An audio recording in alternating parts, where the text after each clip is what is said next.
پیارے بچوں، السلام علیکم ورحمۃ اللہ وبرکاتہ۔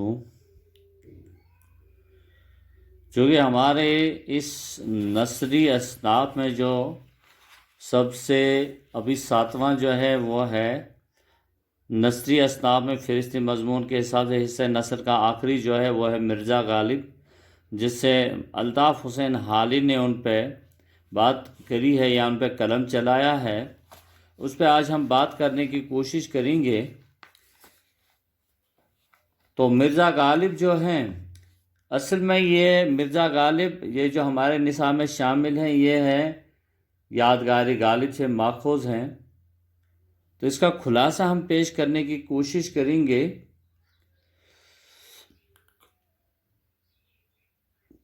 یادگار غالب سے، چونکہ مرزا غالب جو ہمارے نصاب میں شامل ہیں یادگار غالب سے ماخوذ ہے،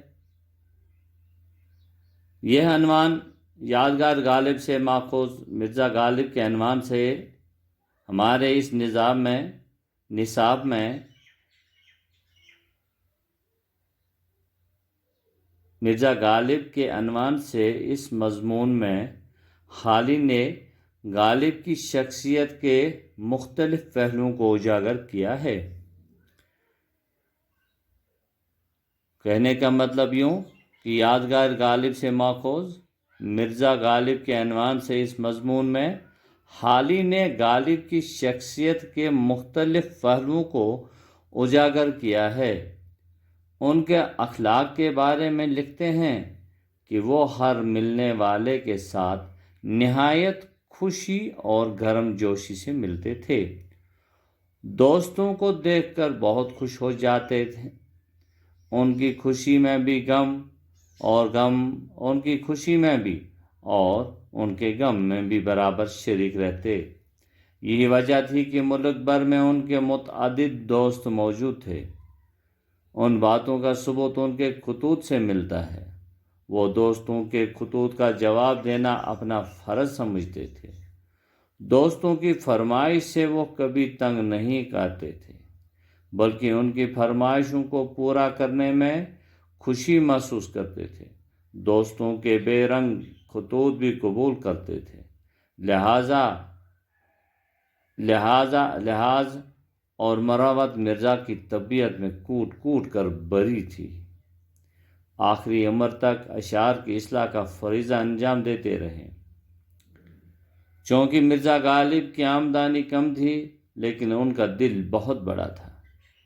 ہر حال میں غریبوں اور محتاجوں کی مدد کرتے تھے، دوستوں کے ساتھ نہایت خلوص اور ہمدردی سے پیش آتے تھے اور ہمیشہ دوستی کا حق ادا کرتے تھے۔ ان کی نثر و نظم کی طرح ان کی باتیں بھی نہایت مزیدار ہوتی ہیں۔ ان کی نثر و نظم کی طرح ان کی باتیں بھی نہایت مزیدار ہوتی تھیں، اس لیے لوگ ان سے ملنے اور ان کی باتیں سننے کا شوق رکھتے تھے۔ بقول حالی انہیں بجائے حیوانی ناطق کے حیوانی ظریف کہا جائے تو بہتر ہے۔ حیوانی، دیکھیے یہاں پہ ایک لفظ آ رہا ہے، انہیں بجائے حیوانی ناطق۔ ناطق جو ہے یہ نطق سے نکلا ہوا لفظ ہے۔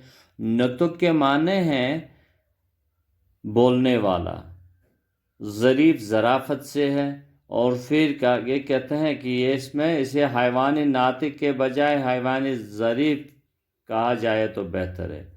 اگر کوئی ان کے تمام ملفوظات جمع کرتا تو لطائف ظرافت کی ایک ضخیم کتاب تیار ہو جاتی۔ مرزا نے کبھی اپنی خودداری اور وضع کو نہیں چھوڑا۔ ان کی سب سے مرغوب غذا گوشت تھی۔ آخری عمر میں ان کی خوراک کم ہو گئی تھی۔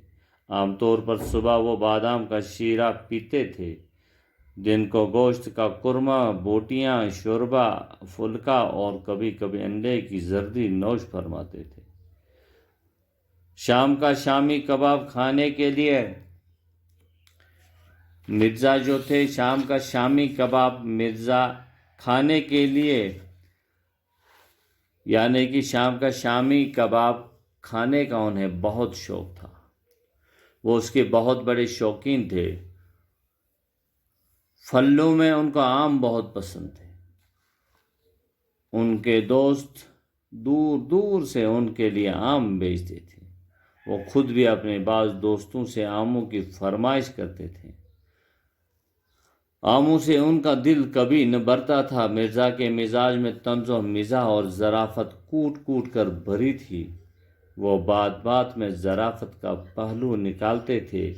اس قسم کی کئی مثالیں موجود ہیں۔